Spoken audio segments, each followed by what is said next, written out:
Bonjour et bienvenue sur la chaîne de Green Spider. Donc aujourd'hui je vous propose une vidéo complète de deux lampes qui sont assez similaires l'une de l'autre et qui vont permettre d'envoyer de la lumière assez loin. Ce sont des lampes qui sont prévues pour donc projeter de la lumière de manière concentrée. Vous verrez qu'elles sont très proches, comme je l'ai dit, l'une de l'autre. Ça va d'ailleurs jusqu'au packaging. C'est quelque chose que j'ai pas l'habitude de vous présenter, mais c'était pour vous montrer également que on peut se poser la question de savoir si les lampes ne sont pas conçues dans la même usine. Tant même au niveau du packaging, c'est très proche l'un de l'autre.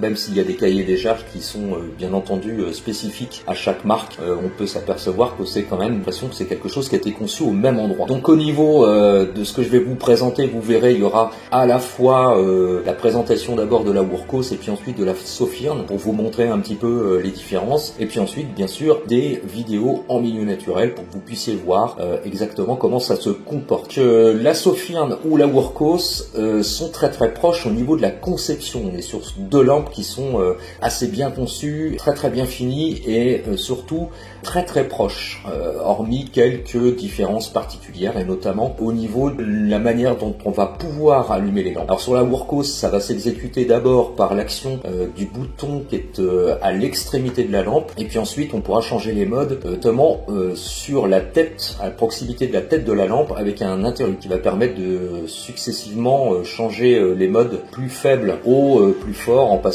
par le strobe, le système de SOS et bien sûr le système de flash qui permet donc avec double action sur l'interrupteur de pouvoir enclencher les différents modes en question. On aura envie d'éteindre la lampe, il suffira d'appuyer sur le bouton de l'extrémité au niveau du corps. Bien sûr, la Wurkos est mue par un accu de type 18650. La différence principale, c'est qu'on accède donc, comme je l'ai dit, au niveau de la prise en main, c'est presque naturel puisqu'en fait il suffira de la tenir dans la main de manière classique et avec l'action du pouce, on pourra changer les différents modes. C'est quelque chose qui est bien conçu, qui est bien fini. Au niveau de la conception, il n'y a pas vraiment grand chose à dire. Je leur dirai de toute façon dans le retour d'utilisateur, mais c'est vrai qu'on n'a pas grand chose à dire au niveau de la conception. C'est quand même quelque chose qui est bien fait, qui est bien fini. Le capot qui permet donc l'ouverture et l'accessibilité au port de charge USB-C est bien conçu également. La tête est crénelée, la couleur est légèrement noire satinée. Et puis on marquera aussi le système de refroidissement au niveau du radiateur de la tête de la lampe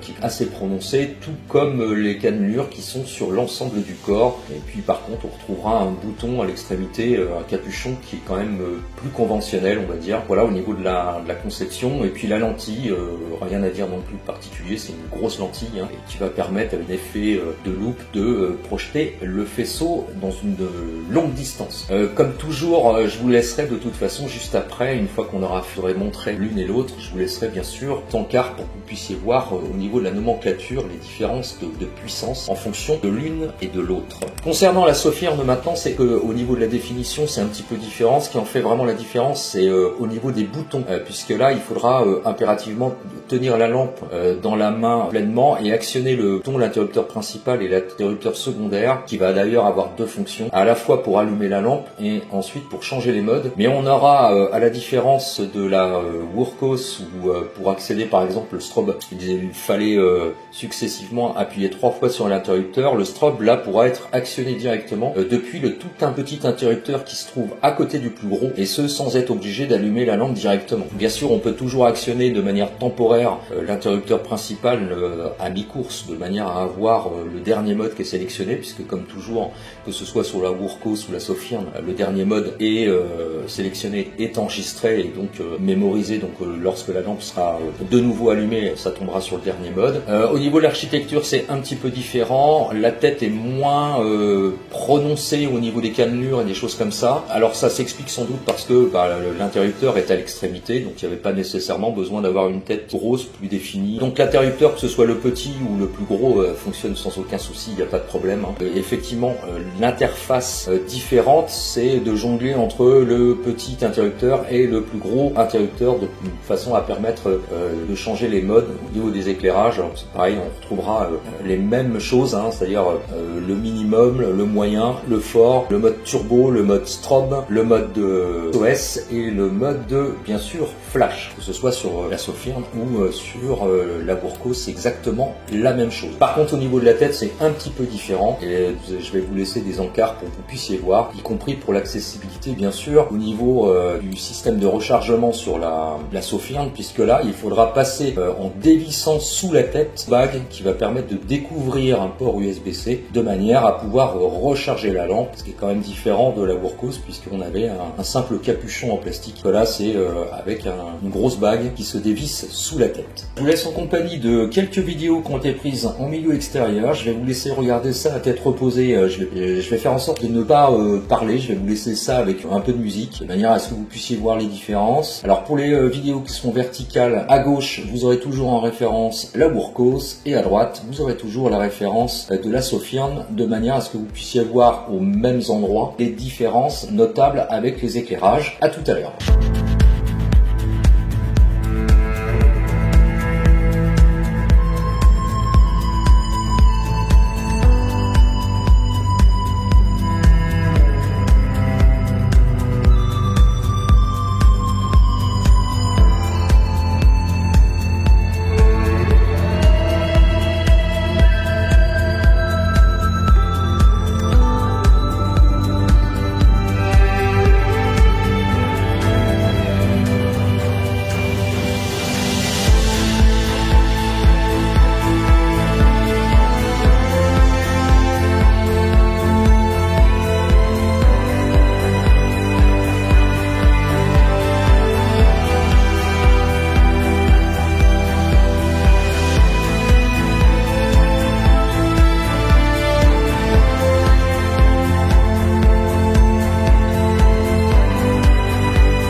Je vous retrouve maintenant de manière à vous faire le retour d'utilisateur. Ceci étant, ce sera quelque chose d'un petit peu différent de ce que j'ai l'habitude de vous proposer. Ceci afin de ne pas influencer votre choix. Je ne vous donnerai pas les avantages et les inconvénients de l'une ou de l'autre. Ce sera à vous de faire votre propre opinion de manière à ce que cette vidéo reste la plus objective possible. Alors les avantages peut-être ou les inconvénients, ce sera à vous de les trouver finalement. Les prises en main sont différentes. Les systèmes qui permettent l'allumage et le changement des modes le sont tout autant, donc ce sera peut-être une préférence pour ceux qui auront plus l'habitude d'utiliser une lampe additionnelle dans la main avec l'interrupteur sur le pouce, ou ceux qui préfèrent avoir l'aspect un peu plus tactique, on va dire, concernant la Sofirn face à la Wurkos. Alors les différences qui sont quand même à noter, ce sont talonnage en fait des puissances, puisque les puissances sont légèrement différentes. À cette fin, je vous laisse donc la nomenclature pour que vous puissiez voir les différences qui sont à noter. Alors autant la Wurkos est